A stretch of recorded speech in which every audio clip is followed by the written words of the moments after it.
Hello everyone, I'm really excited to share with you my microbit Pac-Man game, and here you can see I've got the Google Pac-Man game. I think all of you watching this are familiar with Pac-Man, but I will show this game to the kids in my classroom and we'll review together the key features that we're going to implement on the microbit. Namely, we are controlling the Pac-Man sprite, we have a ghost or ghosts chasing Pac-Man, and we are consuming, Pac-Man is consuming these Pac pills. Okay, great, let's get on with the code. We're all familiar with the microbit interface, so I've got my on start, which will run code once here, forever. Anything on here will run forever. I have the advanced blocks I'm going to use. I'm going to use game today, so we're going to create sprites. We've got Pac-Man, a ghost, and we have our Pac dots that we're going to be eating. And we're going to control Pac-Man. We're going to use the accelerometer. I'll come to that in a moment. Now, firstly, what we're going to do is we are going to create an awesome Pac-Man logo. So something like this. Now this just shows everyone that this is a Pac-Man game. Maybe that, yeah, that's kind of good. And just put a 1 second pause in there, so that means when our game starts we have 1 second of our logo showing. You know, like if any of you have played games, that's what you see a logo of the game first when it loads up, and that's what we're going to do here. A lovely link to something that the children will be familiar with in your classroom. Right, so let's get started. So variables, we are going to create a Pac-Man sprite. Very important we give it a name we can remember, and I do reinforce that to children. Give your sprites names that are memorable and relevant to your project. As when you come back next week, you begin working on your project again, and if your sprite names are not relevant, it can become a bit of a mess and a bit confusing for you. So give your sprites relevant names. So here we go, set Pac-Man game, create sprite. I'm going to put 2 that is in the middle. So on the microbit I have X is left to right, Y is top to bottom. So I've got 2 Pac-Man is in the middle. Now the next thing we're going to do is use the accelerometer to control Pac-Man. I think this gives a great use of the microbit sensors and the practicality of the of physical computing compared to Scratch, where we're using a keyboard. I know we can use the microbit as well to tilt, but this is much more instant and it makes the game fun. We could use the buttons, and I have done that as well, but I much prefer using the accelerometer. You get many more wow reactions in class, and the kids really have fun with this. So here you go, this is what you do. You go to logic, where our selection is, and you go to you drag in this, so this will be our condition, and in input I've got my measurement, so x, so I'm going to do if x is greater than 100, so 0.1 g, then what do we do? And I would ask the kids this, and they would checking everybody's awake. They would say, well, we need to move Pac-Man in the direction that we're tilting. So I go Pac-Man change X by 1. So now if I tilt, moves. Now it's not moving anywhere else, but at the moment it's moving there. Now we are using computers. We can use shortcuts. Work smarter, not harder. So just copy and paste. Say if X is less than minus 100. Here we go. Less than minus 100. change by, what way do I want them to go? I want them to go the other way, so I do -1. And now Pac-Man, okay, let's get it to load. Pac-Man is moving left to right. We now need Pac-Man to go up and down, so let's just do the same. But instead of acceleration X, acceleration Y, and I'm going to say greater than 100, change Y, and then do another one, less than -100, change Y by -1. But that is not quite it. I think, well, that's great. We have Pac-Man moving around the screen. Probably a bit tricky to control it. I can't get him into the middle very easily. So what I do is I go into basic. Let's just put a pause in my forever loop. I think 500 milliseconds works quite nicely. Let's see. Maybe we'll retune that a little. But now, as I move, there you go. We're fine-tuning our user interface. We don't want it to be oversensitive. It makes the game far too difficult.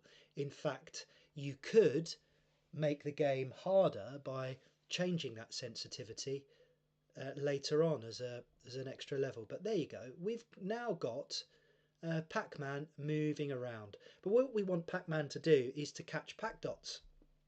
So here we go. Yes, you're quite right, as you're telling me. We need to make a new sprite. So I go here. Let's make a new, I'm going to call it Pac-Dot. And let's do this. So here we go. Create sprite. I'm going to create it at the bottom, just so I can see it differently. I'm going to make it so it stands out. I'm going to make it flash. So set Pac-Dot. It's not set X, but set blink to, not 100, what am I talking about, to 8. And you'll see over here it's flashing. There we go. X is 4. I could put it in the bottom corner. Let's just do it in the bottom corner. You can see it's flashing. Now what I want to do, and what I am going to do, is have Pac-Man catch the Pac-Dot. Once he's eaten the Pac-Dot randomly respawns elsewhere. So here we go. Let's add another forever loop. And I'm going to add an if. And this time I'm going to use the blocks. The game blocks are great. They've got some out-of-the-box blocks that takes a lot of the heavy lifting and complexity out of this, which is perfect for the classroom. No, it's not touching Pac-Man, it's Pac-Man touching the Pac-Dot. What we want to happen is change the score by 1, and I want to delete the Pac-Pill. So I've got delete the Pac-Pill, so I've got the score, delete the Pac-Pill, Pac-Dot. Pac-Dot, let's give it this right name. So I delete the Pac-Dot and then I recreate it. So I'm just going to put here, we've got some lovely algorithmic step-by-step, which let's just talk this through. If Pac-Man is touching the Pac-Dot, set Pac-Dot to, or recreate the Pac-Dot and set it to blink. But those of you that are eagle-eyed are noticing it's always going to appear in the same place, which is a bit of a rubbish game. So we want to use some randomness. We're going to math, and random. There you go. Pick random, and I'm going to say 0 to 4, 0 to 4, because that's the screen, 5x5 screen. And now when my game starts, can you see I get the Pac-Dots, they delete and they reappear, which is, I mean, this in itself is kind of fun. I could do this for ages. There we go. So that is our Pac-Man. So what do we also have with Pac-Man is we have the ghost. Now I'm going to create another sprite. Let's just do that. I'm going to say we're going to call it Ghost, and I'm going to make it start in the top left. Here we go. I'm not going to give it any I'm not going to make it flash or blink or change its brightness, but you can do that. The kids can do that. They can find that, and perhaps that is a great way of doing it. You can see, and the kids can experiment, and that's what I encourage in my classroom. So now we need another forever loop, and over here, go to the forever loop. Here we are, forever, and I want my ghost. I'm going to say if, this logic does make some sense, if ghost x, here we go, if ghost x, and I need some more logic here, if ghost x is less than Pac-Man,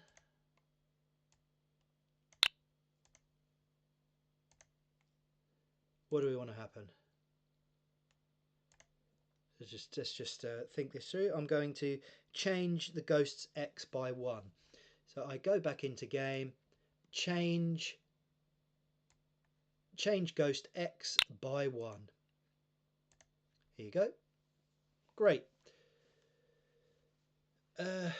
Now, if the ghost is greater than Pac-Man, so this means to the right of Pac-Man, I want the ghost to go to the left. So I click here, duplicate that. Here we go. Ghost less than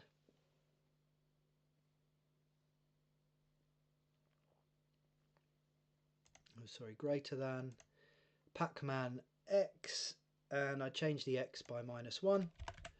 And to keep this very nice and working smarter, not harder, I'm just going to do a copy and paste of these.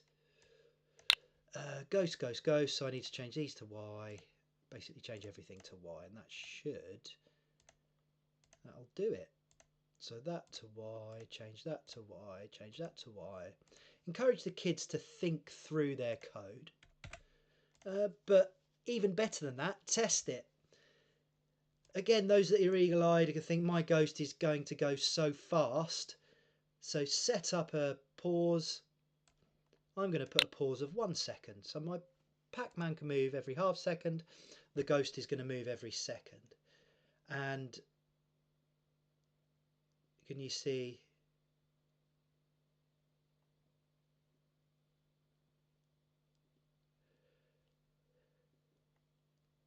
Oh, there you go. Haven't done that quite right. Let's try again. It's a great thing to do, testing. So good. Oh, here we go. Now the ghost is moving towards me. Can you see it's following me around? Following Pac-Man around. Now we want some logic that if the ghost catches Pac-Man, it's game over. And we just add that here. So forever, I'm going to add another if. If, instead of Pac-Dot touching Pac-Man, I say Pac-Man touching ghost, game over. Here we go, game over. Where is it? Game over. And over here we go. Oh, very quick that time.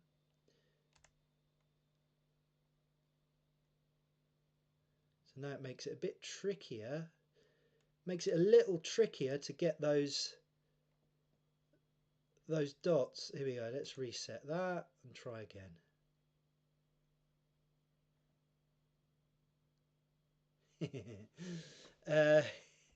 Maybe you want to change it to every 2 seconds, but you get my point. That is the basic Pac-Man game. So what else can kids add? I haven't added any sound effects. Add some sound effects. Add a second ghost. Perhaps one ghost goes faster than the other, and the second ghost appears when the score goes above 10, once you've collected 10 Pac dots. There are other things we can do as well. We could slow Pac-Man down. We could make the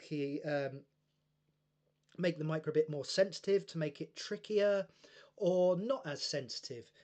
it's up to the children in your classroom. We're encouraging, we're engaging them. We're encouraging their creativity through a sense of play and a sense of fun, and we're doing that good computational thinking, computer science, algorithmic thinking, breaking down problems. It is awesome. I would love to hear your feedback. Great. Cheers. See you soon.